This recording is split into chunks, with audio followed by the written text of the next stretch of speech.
The Galactic Council gathered inside the Grand Hall of Stars, a place where the rulers of many alien empires met to decide the fate of the galaxy. Tall, scaled creatures with glowing eyes sat beside insectoid leaders whose wings flickered in the light. Massive armored beings from the cold world stood like living statues, while delicate, crystal-bodied aliens whispered like glass bells. They were powerful. They were proud. And tonight, they were laughing. The subject of their mockery was humanity, a race they once considered too small, too weak, and too primitive to matter in the galaxy. The Council had exiled humans long ago, declaring Earth an unworthy world.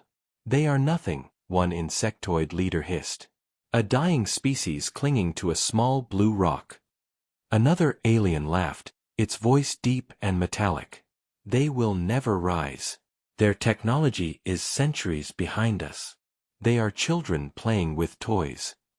The hall filled with cruel laughter. Yet far from their chamber, in the endless dark of space, something stirred. On the edge of Council-controlled territory, a small listening post picked up a signal. It was faint at first, like a whisper across the stars, but then it grew stronger. The station commander, a nervous reptilian officer, stared at the readings. His scales turned pale. "Unknown object detected," he muttered. "Vector approaching from human space." His staff leaned closer to the screens. The object was massive. Its energy signature was unlike anything in the Council's database. The officer sent the report immediately. Within hours, the Council chamber grew quiet as the message was read aloud. "An unidentified ship is entering neutral space," the speaker announced. "Size and power unknown. Origin point, near Sol system." For a moment there was silence. Then laughter erupted again. "Humans!" one council member shouted. "They cannot build such a thing." "Maybe a smuggler vessel," another sneered. "Or a false reading." The reptilian messenger tried to explain that the data was consistent, that the ship was real, but the council refused to take it seriously. "Do you suggest that humans built a warship greater than ours?" a crystalline leader asked, its body ringing with mockery. The chamber shook with amusement. But outside their laughter, tension spread. Reports came again from border outposts. The unknown ship moved slowly but steadily, crossing vast regions of space without stopping. Patrols sent to scan it never returned. The few emergency transmissions that escaped were filled with static and screams. Yet the council ignored the warnings. They gathered in their shining hall, mocking, jeering, and dismissing every fearful word. "It is probably a rogue machine," they said. "Or some ancient wreck drifting in space." But the smaller empires were not laughing. Their traders were vanishing. Their supply routes were silent. Refugees whispered of a shadow in the stars, a ship so large it blocked out suns, moving without sound or signal. To them, it was no joke. To them, it was fear. In a remote outpost, a young alien cadet looked out at the dark. His sensors screamed warnings as the shadow appeared on his screen. His voice trembled as he sent a final report. "It is not a mistake," he whispered. "The humans have returned. And they are not the same as before." The transmission cut. In the council chambers, the laughter began to fade. Not because they believed, but because deep in their hearts, something cold pressed against their pride. The silence of space was not empty. Something was coming. Something vast. Something human. The council's decision was swift. They could not allow fear to spread across the galaxy. To prove their strength, they ordered a fleet to investigate the mysterious signal. 50 warships left their stations, engines burning brightly as they cut across the void. The fleet commander, an old warlord with scars across his body, laughed at the idea of a human threat. "One ship cannot challenge the council," he said. "We will crush it and send the wreckage back to Earth as a warning."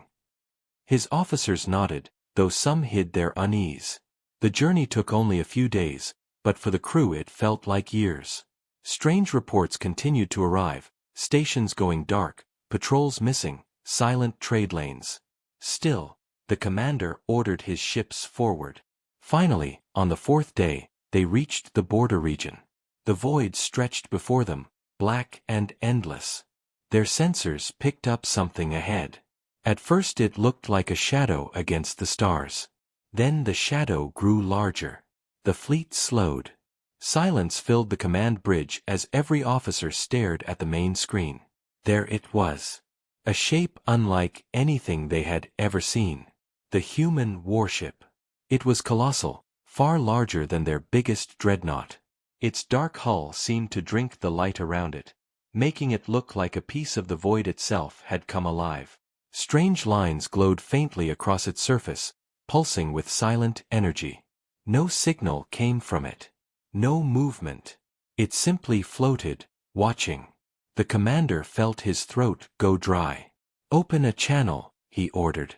The communication officer tried. No reply. "Send again," the commander barked. Still nothing. The ship remained silent. "Perhaps they fear us," one officer suggested, but his voice was weak. The silence of the human ship felt heavier than any weapon. For long minutes, no one spoke. Finally, the commander stood tall. "They mock us by refusing to answer. We will show them the power of the Council. Prepare all weapons." Across the fleet, ships armed their cannons and missile bays. Energy charged, humming through the void. The human warship did not move. It did not even raise its shields, if it had any. It simply waited. The commander raised his clawed hand. Fire. Dozens of beams lit the darkness. Plasma cannons roared. Missiles streaked forward like burning comets. Explosions tore across the human ship's position, lighting up space with fire and fury. The crew cheered as the screens filled with smoke and flame. No ship could survive such a strike, not even the strongest dreadnought. But when the light faded, the cheering stopped.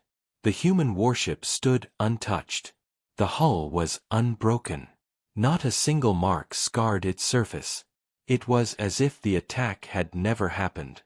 Fear spread like poison through the alien fleet. Officers stared, mouths dry, hands shaking. "Impossible," whispered the commander. "Nothing can withstand that fire." The human ship moved for the first time. Slowly, like a predator stretching after a long sleep, it turned toward the Council fleet. Its weapons glowed with a light so deep and cold it made every alien tremble. The silence was broken by a voice on the bridge. "Commander, it is charging weapons." The old warlord's pride cracked, but he refused to retreat. "Stand your ground," he shouted. The warship released a single blast. Just one. The beam cut through space like a blade of light, passing straight through the nearest ships. Where the beam touched, warships simply vanished, erased in an instant. In less than a heartbeat, 10 Council ships were gone. No wreckage, no flames, only silence. Panic filled the fleet. Crews screamed, officers shouted, ships turned wildly to escape. Another blast came, wiping away more ships. Within minutes, half the fleet was gone.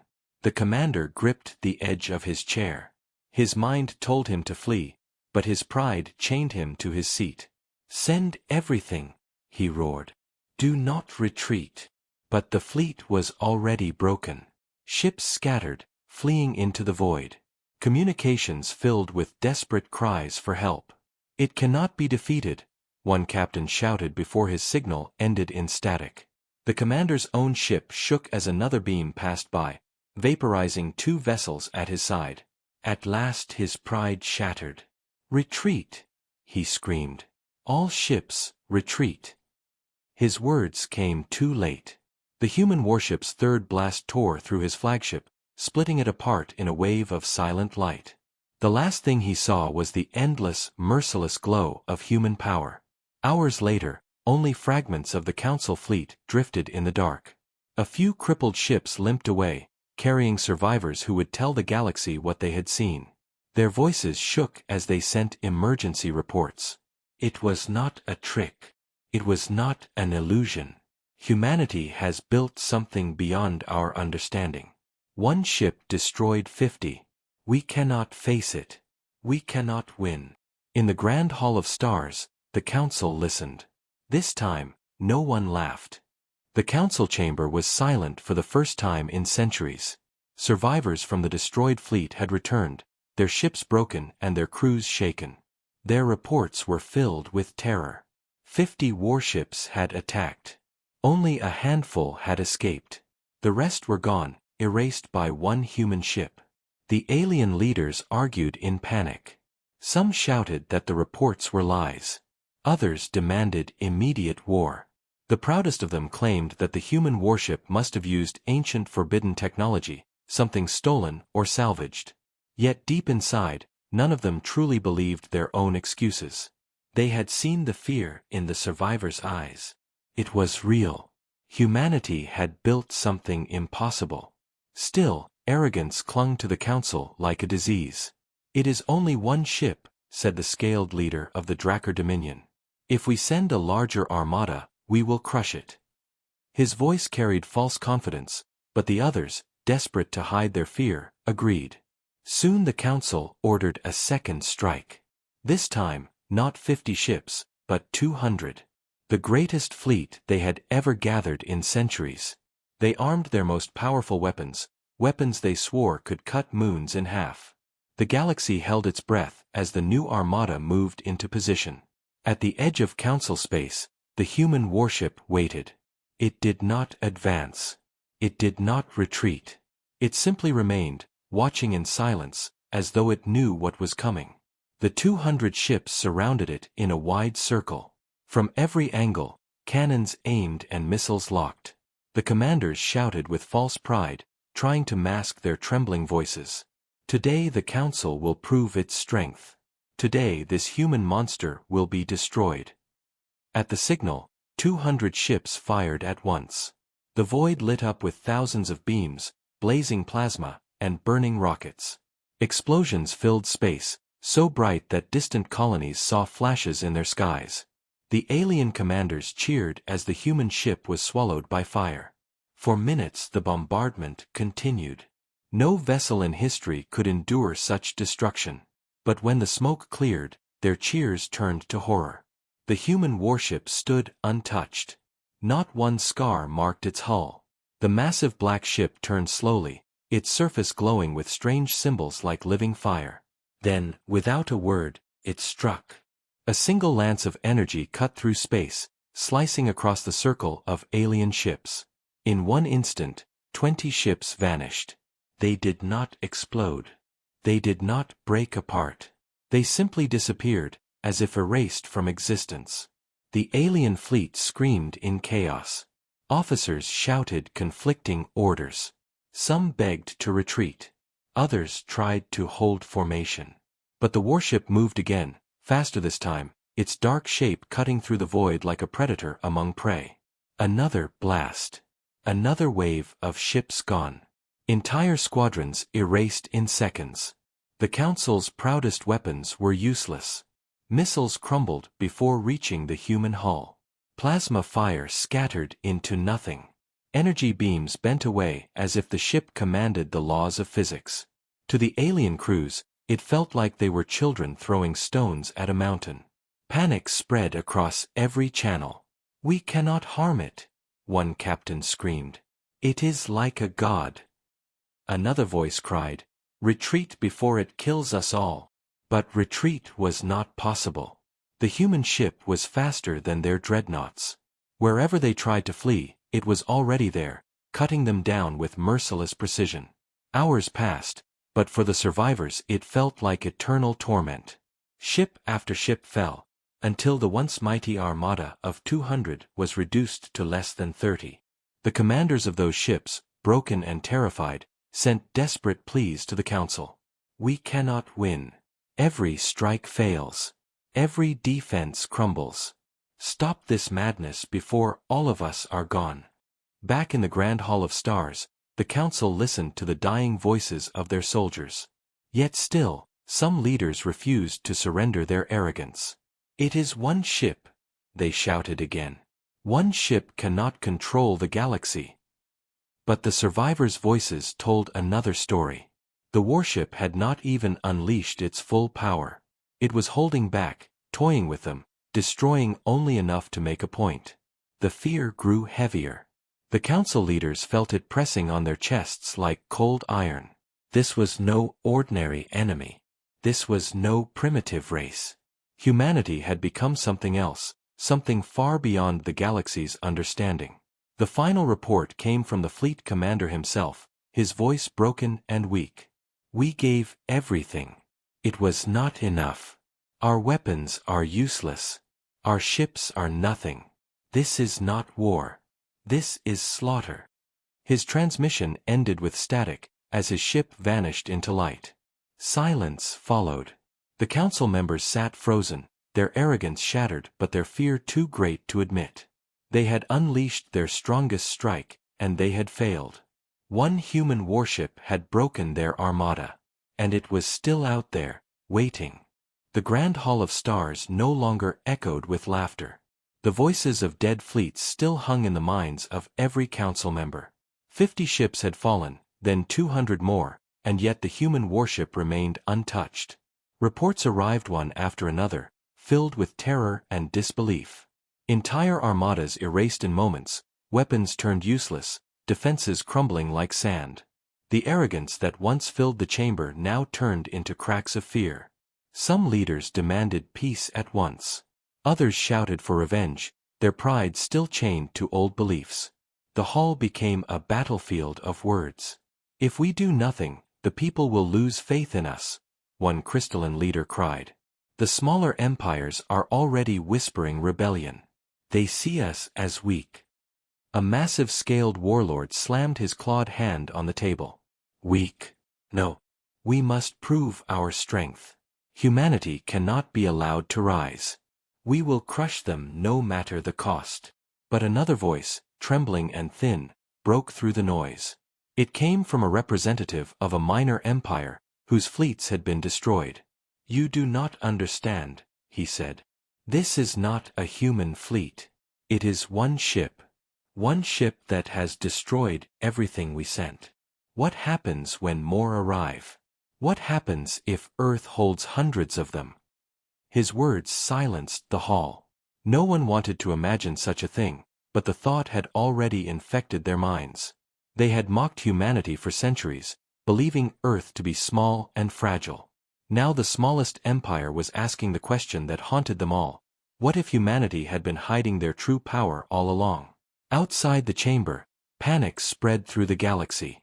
Trade routes closed, merchants refused to travel, and whispers of the human warship became ghost stories told in fear.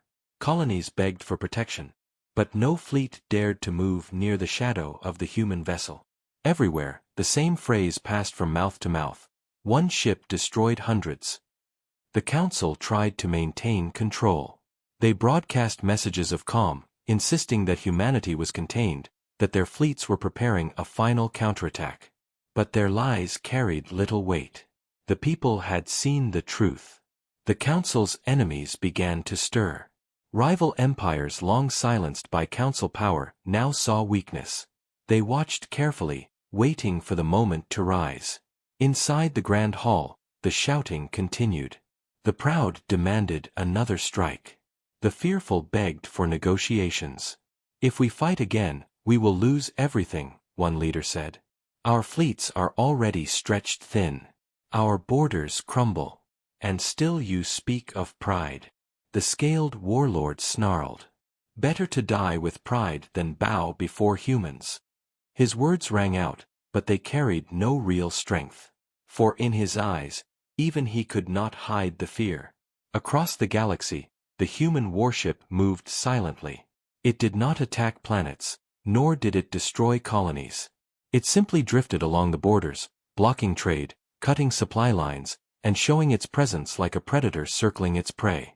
The council could not understand why it did not strike directly. Was it waiting? Was it testing them? Or was it only the first of many? The uncertainty ate at them like poison. Some believed the warship was sending a message: we do not need to attack your worlds. We only need to show you how powerless you are.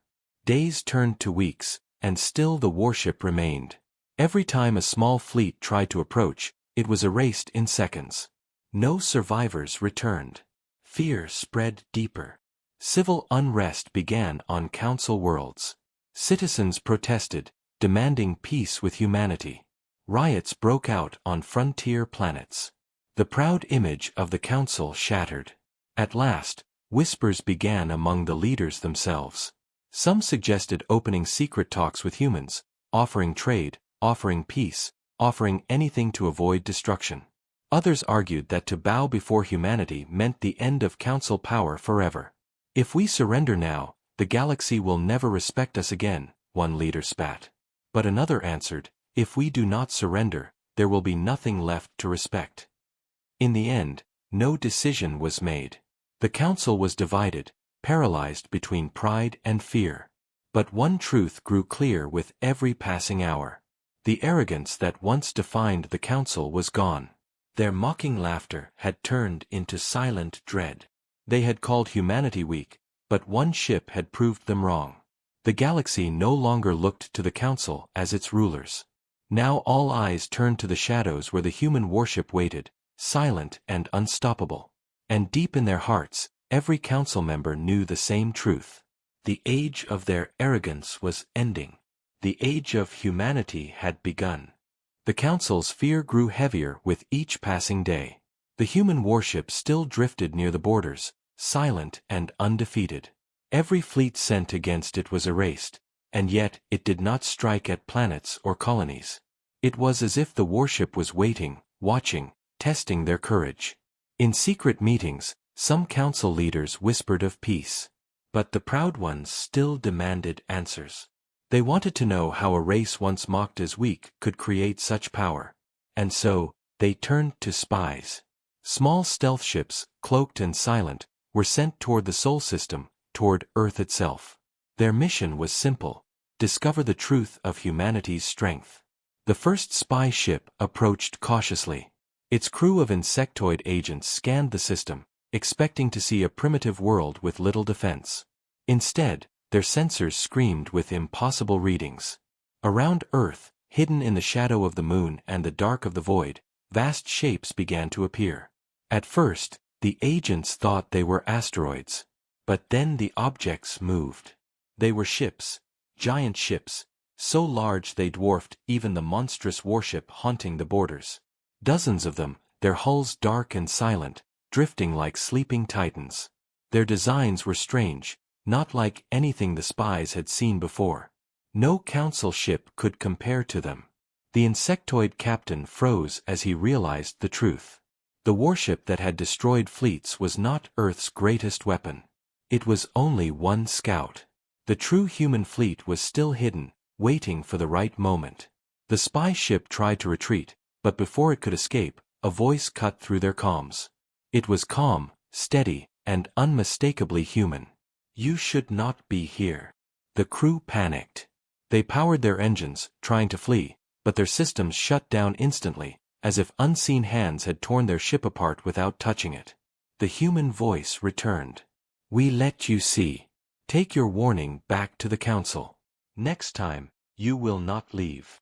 Then the spy ship was hurled out of the system by a force they could not explain, engines burning at impossible speed, carrying them back toward council space. When they finally returned, the crew was broken, their voices trembling as they reported what they had seen. Earth is not unprotected. Earth is a fortress. Their true ships are hidden. The warship that destroyed us was nothing more than a scout, a messenger of their strength. The Grand Hall erupted in chaos. Some shouted that it was impossible. Others demanded proof. But the spies carried recordings, grainy images of the massive silhouettes near Earth, their sheer size blotting out the stars. Silence fell as every council member saw the truth. Their pride shattered completely. If one scout could erase fleets, what could an entire hidden armada do? Some leaders began to tremble openly. If they unleash those ships, the galaxy will burn. Yet even in the face of such fear, arrogance clung to a few. The scaled warlord of the Drakkar Dominion roared that the humans were bluffing, that the recordings were lies, that the council should launch an all-out assault before Earth could awaken its hidden fleet. But his words carried no weight anymore. The others had seen the fear in the spy's eyes, and they could not ignore it. The council chamber filled with whispers of surrender. Some suggested offering tribute to humanity, others begged for peace treaties. But no one knew how to contact the humans, for the warship at the border still gave no answer, no signal, only silence. Outside, the galaxy boiled with rumors. Traders spoke of seeing giant shadows moving near the Sol system.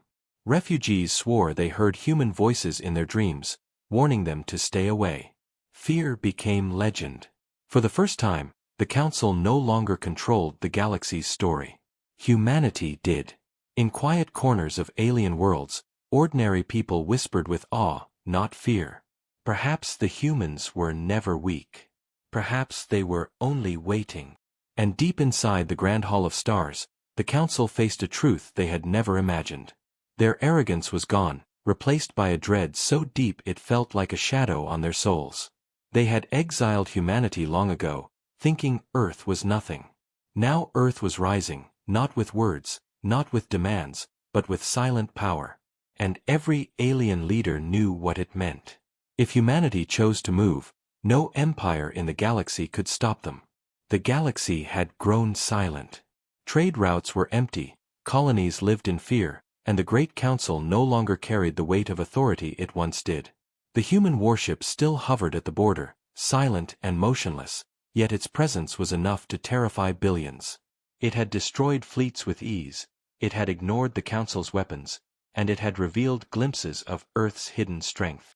But the strangest thing was that it had not spoken. No message, no demands, no declaration of war. Only silence. The Council gathered again inside the Grand Hall of Stars. Their arrogance was broken, but their pride still struggled to breathe. They argued without end. Some begged for peace, others demanded more fleets, and a few still clung to denial. Perhaps it is only an automated machine, one crystalline leader said. Perhaps humans are not behind it at all. But before the argument could continue, a sound echoed through the chamber. At first it was faint, like static on an old comm channel. Then it grew clearer.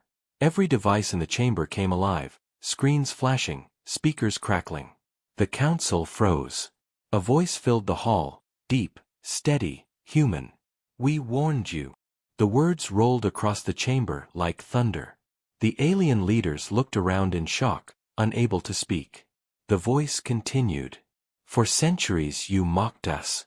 You exiled us. You called us weak, primitive, unworthy. We endured your insults in silence." The chamber trembled as the voice grew harder. "You thought our silence was weakness. You thought our patience was surrender. But now you see what silence has built." The council members shifted nervously in their seats. The human voice did not shout. It did not rage. It spoke with calm certainty, and that frightened them more than any weapon. "We did not seek war," the voice said. "We did not seek to rule. But when you pushed us aside, when you tried to erase us, you forced us to prepare. Every insult, every betrayal, every wound you gave us became the fire that forged our strength." The silence in the chamber was absolute. Not one alien dared to interrupt. The human voice continued. "The warship at your border is not our full power. It is only a shadow of what we hold. If we wished, we could end your fleets, your worlds, your council itself. But destruction is not what we seek." A wave of relief almost passed through the chamber, but the voice hardened again. "Do not mistake mercy for weakness. We are not here to conquer. We are here to remind you that humanity is not to be mocked. You will never again speak of Earth as a forgotten world. You will never again treat us as less than what we are." Some council leaders trembled openly now. Others bowed their heads, shame pressing against their pride. The voice lowered, calm but sharp as a blade. "We are not asking for peace. We are giving you consequence. You made your choice long ago when you cast us out. Now you will live in the shadow of that choice." The message ended. The screens went black. The sound vanished. The council sat frozen, as if the very air had turned to stone. Not one leader spoke. They had begged for communication, and now humanity had answered. And that answer was worse than any threat, for it carried no demands, no negotiations. It carried only truth. Outside the chamber, the galaxy exploded with whispers. Billions had heard the same voice, for the transmission had not gone only to the Council. It had gone everywhere, across every comm channel, to every empire, to every world. The people of the galaxy now knew that humanity had spoken at last. Some fell into panic, fearing the humans would burn their worlds. Others felt awe, whispering that perhaps humanity was not a curse but a power sent to humble the arrogant. On distant colonies, ordinary citizens repeated the words, "We warned you." Inside the Grand Hall, the leaders argued again, but now their voices were thin and broken. Some demanded immediate surrender. Others whispered that perhaps humanity would spare them if they stayed quiet. A few still clung to anger, shouting that humans had no right to challenge the Council. But even those voices were weak, trembling with fear. For the truth was now clear. The Council's arrogance was dead. The galaxy had a new center of power, and it was not the chamber of alien rulers. It was Earth. And every alien leader knew that their future would no longer be decided by their debates, but by humanity's will. The galaxy had never felt such silence. After humanity's voice echoed across the stars, after every world heard the warning, the universe seemed to hold its breath. Fleets that once moved with arrogance now drifted slowly, commanders afraid to give reckless orders. Colonies that once laughed at Earth now spoke the name with fear and respect. But inside the Council's chamber, fear turned into desperation. Some leaders wanted to send envoys immediately to Earth, carrying gifts and apologies. Others argued that surrender would only make them slaves. A few whispered plans of secret weapons, a last chance to strike before humanity revealed more of its hidden power. Yet deep inside, even the most prideful rulers knew the truth. If one warship could burn fleets like dry leaves, what would happen if Earth sent more? The Council tried to cling to control, but their words were hollow. Reports came in from every corner of the galaxy.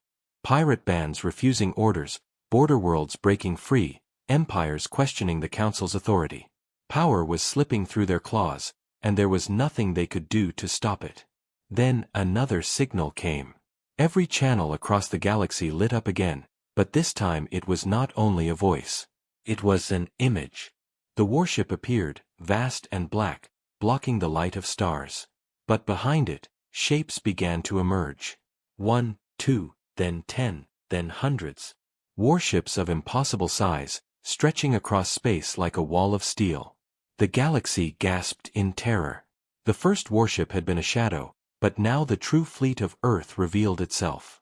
Each ship glowed with energy, their hulls carrying designs no alien could understand. A mix of beauty and menace that seemed older and greater than anything in the Council's archives. The human voice returned, calm as before. You wondered if we were only a myth. You thought our silence meant weakness. Now you see the truth.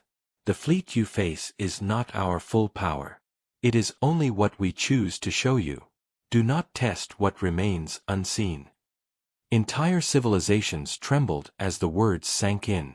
The Council leaders broke into shouts of panic.